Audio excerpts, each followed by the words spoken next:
יש איסור לא תקלל חרש. לא תקלל חרש, למה התורה אמרה חרש? לומר שאפילו שהאדם לא שומע את הכללה, אדם חרש לא שומע, האדם מקלל אותו, הוא לא מצטער באותו כללה. עדיין יש איסור מהתורה לקלל. יש מחלוקת אם דווקא אם הוא מקלל עם שם השם, זאת אומרת שהוא אומר יקהו השם, או שהשם יעשה לו ככה וככה, רק אז זה אסור מהתורה, או לא. ההלכה זה ספק דאורייתא, ספק דאורייתא לחומרה, שזה צריך להיזהר בכללה. האיסור אומר חפץ חיים לקלל אחד מישראל הכשרים.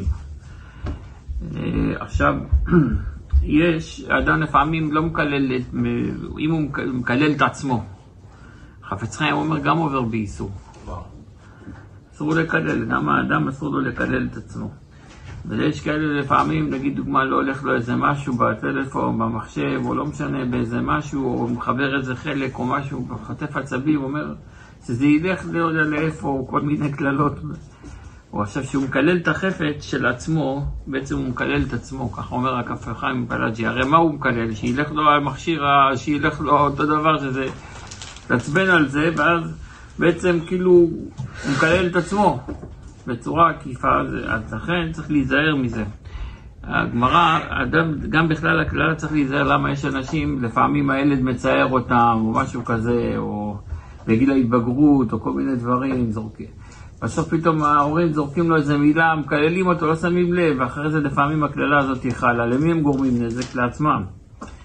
ראינו שבגמרא, גם לא לפתוח פה לשטן. הגמרא אומרת, אבא של שמואל, מסכת כתובות, היו שבויות שנשבו, ואבא של שמואל אמר לשמואל, תשמור עליהם. הביאו אותם, פדו אותם מהשובים, ועכשיו אמר, תשמור עליהם. אז אמר לאבא שלו, ועד עכשיו מי שמר עליהם? זאת אומרת, הם היו אצל שבויים, היו אצל, מאיפה ידע מה עשו איתם? מה עכשיו כאילו צריך לשמור עליהם? כאילו מה? אמר לו, תגיד לי אם זה היה בנות שלך, ככה היית מזלזל? גמרא אומרת, אב וכשגגה יוצא מפי השליט, והבנות של שמואל נשבו. וזה הנכדות שלו, של מי שאמר. אז רואים כמה אדם צריך להיזהר על הפה, לא לפתוח פה לשטן, לא לקלל, כל הזמן שיהיה רק ברכות.